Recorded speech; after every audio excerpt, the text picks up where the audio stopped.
Yo, welcome, O. We here.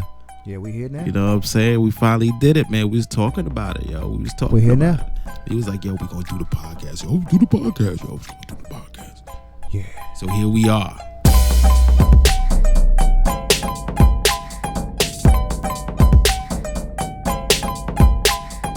We gonna talk about something. We in the motherfucking podcast. Hold on, O. Don't even go into it yet. Hold on, O. Hold on. I'm holding. We in this motherfucking podcast right now, nigga. This is real link shit, nigga. You ain't getting no shit like this nowhere, son. Nowhere. I don't care what you paid for it. I don't care who you knew that hooked you up with it. I don't care who you fucking fucked. Ooh. This is that shit. You can't get nowhere. I'm not even gonna put it on eBay because these motherfuckers can't get it. Nah. This is just straight direct connect, my nigga. Anyway, N.Y.C.E, Elro in the motherfucking building.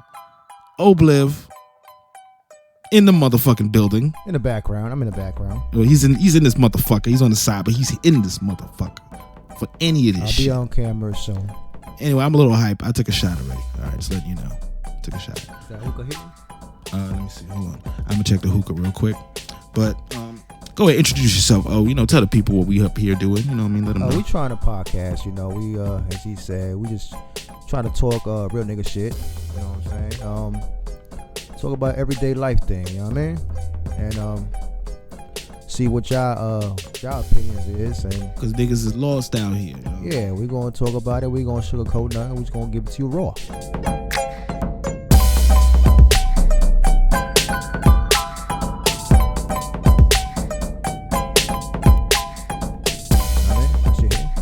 Boy, nigga. But they Yeah, it's hitting a little bit. Okay. Yeah, this shit's hitting good. We good. Yeah, so excuse me. First thing we're gonna talk about. First, my nigga was talking about the Brett Favre shit earlier.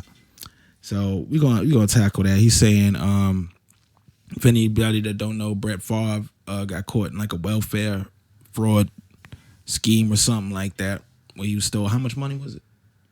What was it? $5 million. Okay. Damn. $5 million from some welfare thing in Mississippi. And they said it's for his daughter, and it was supposed to be legal, and it was coming. I don't know. I don't know the details like that. I'm gonna let y'all know. But I do know that everybody's saying that it's a scandal, and he's not being highlighted like Michael Vick and other athletes. Name a few athletes. Oh, who's out there? Well, Michael Vick for he went to jail actually for fighting dogs. They just they killed him on the media. And Colin Kaepernick, you know the story. Oh yep. Kaepernick. You know what I mean? He can't even All play he did was football no kneel. more. All he did was kneel in the game, and my man got napalmed. He can't even play no more. Yeah. So For kneeling. there's been a difference in what the media. I think people. I saw something online like people are trying to get ESPN to address it. They said Stephen A. Smith said something about it. And they were saying that he probably went off script and did that. He wasn't even allowed to do that or some shit. So we just know how it is. We know what it is. These people will super hyper investigate us while they're walking. Like when we walk through the hood, you can see the crime and the blight around you. But when you walk through the suburbs, you don't see all the crime around you. But it's there too. The crime is all there. It's invisible to us, but behind these doors, in these safes, in these emails, in these motherfucking accounts and shit, that's fucking crime going on. Some of these receipts are some major crime going on. These books are crime. Some of these things that get deleted are crime. So it's all focused on us, and slave patrols were put out a long time ago. This is a practice, American practice, for hundreds of years going on now. It's just propaganda just to distract from them. I was trying to figure out, like, we always be like, yo, something's a distraction, right? Like, this is a distraction for. I think it's all a distraction from the same thing. All these distractions are distractions from the same glaring thing. And that is these motherfuckers run the game and do what they want to do, and the rules are different from what's going on with them and what's going on with us. That's what all the distraction is from. So we don't show that these people really sit on top of, the poor people and other people that are smaller than them and feed off of them, off of the laborers and stuff like that. Like, that's really how it's going. And then you got people that's just mad because they feel like they're on the same team as the people that are sitting on you. So they feel like I got to root for my team. But they're not on the team. And there is no team out here in these streets. There's just you, me, and them people over there. That's all there is. But they treat people different. They have a whole system set up over it. So it's sad that they got to do that to Mike Vick, who just fought dogs. Cam Newton even got hated on. A lot of athletes are getting hated on. But that's just what they do. They do it to all type of people who are prominent in something that they do. They would love to just find something. I always wait, like Eminem was rapping about all these drugs for so long and never got one drug charge. Like, how do you do that? I believe it. He's never been charged, but I believe he was on it. You know what I'm saying? So, you hear about these rock stars. What's that stuff, that death metal? There's a whole death metal genre. All types of stuff is going on. And I hear nothing about it. I'm not saying it ain't happening because I ain't heard about it, but I'm just saying. Was Eminem ever locked up? For like gun charge, I think, or well, he didn't do no time. He probably fighting, did a day maybe. or two. I don't know. He didn't do no. He probably did it overnight, but he never. They never he threatened get him. A charge. Nah, they never threatened him for doing like 5, 10. You know what I'm saying? He never got that. It was just court, and that's all you saw. Just court. Man, they planned it out. They had these prisons built before we was even in it. Like, imagine that. You build these huge prisons, and there wasn't even nobody to fill in it yet. Like, that's just a business plan. That is not a circumstance or trying to meet the demand of something. Like, they created the crime. They're the ones that okayed the labels. Because, all right, another discussion. Could we transition from this discussion from Brett Favre? Yeah, we've been going. From Brett Favre, we can go to this other discussion that is talking about the labels. And when a rapper like Young Thug gets caught up in some, drama with the police, or if he's getting RICO charges and stuff like that, then if they put RICO charges on him, how come the label who distributed the music that had this crime in it, like if the label is clearing this to be put out, so they knew, they know they're supposed to be checking this stuff before it comes out the door, just like you check your package so nobody cuts their hand on it when they open it. You have to check all your stuff going out the door. They check it, they clear it, and it gets put out. So every ratchet song that you've heard on the radio, every single ratchet song you heard on the radio has been cleared by some white dude at a desk, on the phone, whatever. It's all cleared. And when it comes time to punish or blame somebody for it, they blaming the artist, but the artist was cleared by the label. That to me sounds like an accessory to whatever crime, or some type of associate, or somebody that probably at least needs to come down to court and answer some questions. And I'll never see that happen. And I never seen Universal or any of these guys, Empire especially, looking at you, Empire. I've never seen any of them brought under even the light of some shady business and something like that. It's the same thing. You don't hear it about Wall Street either. You never hear about these Wall Street guys getting investigated. You don't. They look at the drug dealers, the street dudes, the black people that get up, black people that live a half legal lifestyle. They sweating these people. DUIs on people. They're sweating these people. And they just feeding on it. But it's sad because a lot of these artists want to rap about their crime now. You know what I mean? Like people are confessing to their own crime on their song. So they give them a charge for it. But I'm thinking if they confess to a crime and the label cleared it, then that's, to me, because the whole problem is they're dissing people and then people are shooting them back and somebody dies. That's a crime. And then they take the recording as proof that, yeah, look, they had beef here. He said, I'm going to kill these niggas on the old block. When I roll up, it won't stop. So they play that in court and they're like, yep, see, he killed him right on old block and he was driving a car. So they're going to take that and make you go to jail. But I'm like, the label cleared that. The label knew that he's threatening somebody in his song in real life. And he is willing to hurt this person or whatever, or some people. So the label basically and they clear it. They know what's going to happen. Yeah, they know it. They have to clear it. They got all the legal things that they're going to get paid regardless, so they could care less. They have insurance, all type of stuff. So if that artist dies, they get paid. Next. And even the family gets money, so it's like everybody gets paid off. Like, who's going to speak up for you if they get paid off not to? You know what I'm saying? Because you can't take the money and talk shit.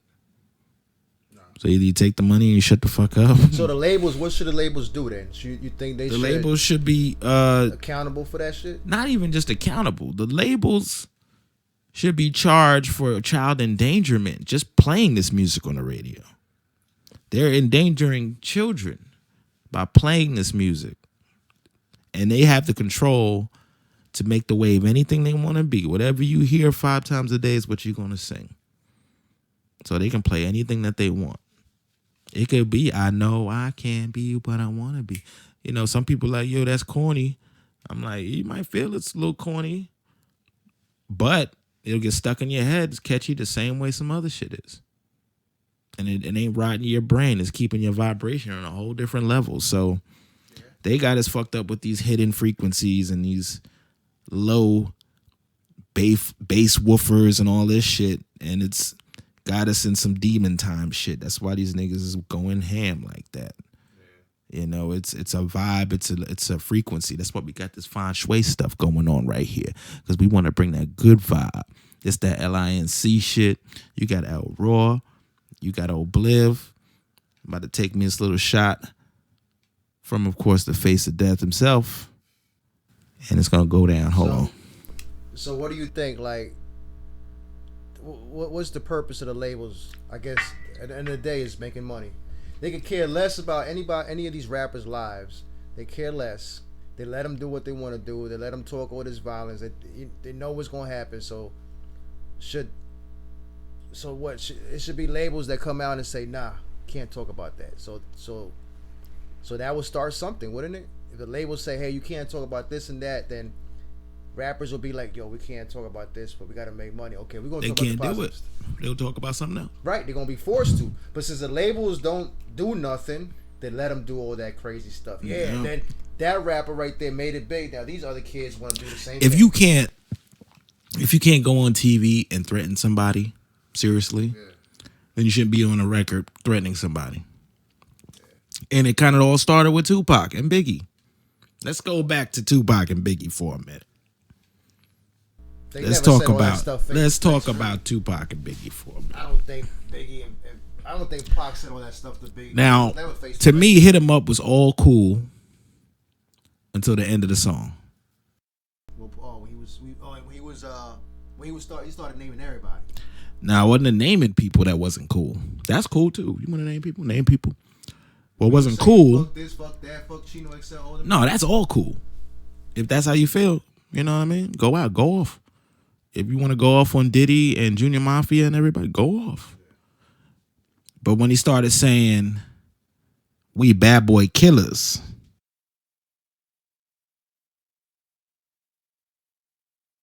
and my folk, make sure your kids won't grow, that's when it started getting beyond battling. That's drill. Once Pac said, my fofo, make sure your kids don't grow, it stopped becoming a battle rap that was drill. And that was one of the earliest times I remember something like that happening. It's amazing to me what the public allows to happen and they don't ask no questions. They just be going about life and just accept it. It's amazing to me. He really started that violent, because ain't nobody else saying. I'm sure they was, because Easy E and them niggas was beefing like that. I don't think they was saying. Yeah, like that. not really. Just like if you come over here, you get fucked up type of shit. Really not like when I see you, I'm a ride on your ass. Like it wasn't that. It was like calling you gay, saying you trash, saying you ain't doing shit, saying you ain't really that gangster. And it was kind of around there. Basically just dissing you. But yeah, it was more dissing you. Like even, and that was West Coast gangster diss. Yeah, but it wasn't like like your family, your kids ain't gonna grow. Nah, it wasn't like on sight. I'm gonna shoot you. Right. So Rock really started that other level type of beef. When it came to a battle, yeah. I mean, you had beef with rappers that might have led the violence, but I don't think it was at a point where they rapped about doing the violence and then with the intention. So to me, it was just that threw everything off balance when he did that, because everybody went for it, and I'm over there thinking, I heard a story. Some people said like they think it was a bad idea. You put it out. People that was, because he played it for a few people before he put it out. And, that thing fucks me up, because I get what Pac feels like if he think Biggie won't tell him who these people are or whatever, but we all know he knew who the people were. Yeah. And we knew that he couldn't really take care of them like that. I mean, I would assume he couldn't, because he didn't mention them like that. He mentioned them a few times, and he was quiet about them. I mean, even Suge, like he thinks Suge would want to be the one to say something. Suge, like, I'm big brother. You fucking with Pac, nigga like that. Like y'all niggas that fuck with, like I never heard Suge mention nobody in them. You know what I mean? So I don't know. I just think that situation, it didn't have to happen with Biggie. Like Biggie was just swept up into it, and I know that there's a white man somewhere that had something to do with this shit. He was planning something to create this cloud around Pac. Because I know the guy that Suge got money from to start Death Row was a white dude. Oh, yeah. So that means Suge owed him a favor. Question is, what was that favor? I wonder if it was some of those ideas that he had for Pac. Like, I don't know. It just, to me, it feels like I don't think Suge was as just regular street. I think Suge, the type of dude Suge is, to do all those crimes by the time they locked him up, all that shit was already over that he did. Like, he was in the middle of doing all that shit, and ain't nobody lock him up. That reminds me of some other people that I'm not going to mention in this episode, but there's some other people who do business. Catch the next one. Yeah, they be in the streets real heavy, and they don't get locked up. And I'm like, and then they get mad money, and they right in the limelight. And I'm like, how are they getting away with this? And, I think we all know how they got away with it. I think these people are put here to keep the game chaos, because that's what the label wants. That's the label's way of getting these artists to do. They'll tell you straight up, like, you need to put out this type of song. But the other way they get you to put out that type of song is by having the real heavy artist, the real heavy street dude that's in the game. They'll make him glorify and make everyone else get on that wave, and they'll push him up. I swear that's what they do. I'm telling you, that's what they do. And I know a few people that fit that bill. And they always, eventually, most of them come out and say, oh, I was with, like Bone Thugs. When Bone Thugs came out, they were saying Eazy-E was putting Illuminati stuff in their album cover and shit like that. But we all know Eazy-E plugged through Jerry Heller, them folk. So it's always that dude next to them white dudes that you end up questioning how they, getting away with the stuff. You know what I'm saying? It's always the dude standing next to the white dude that you gotta wonder about. If he's standing next to a white dude really close, don't trust that nigga. That nigga is here to regulate shit. Don't trust any nigga standing next to a white. Not too close. He could stand next to him, but just not like, you know what I mean.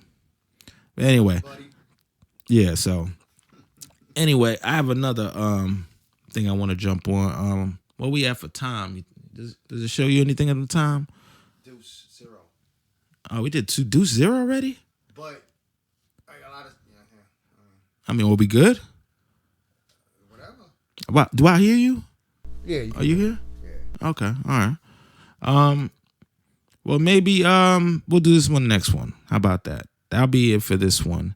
We'll take a pause and we're gonna do the next one. So this is that podcast shit. We just getting warmed up. Y'all niggas holla.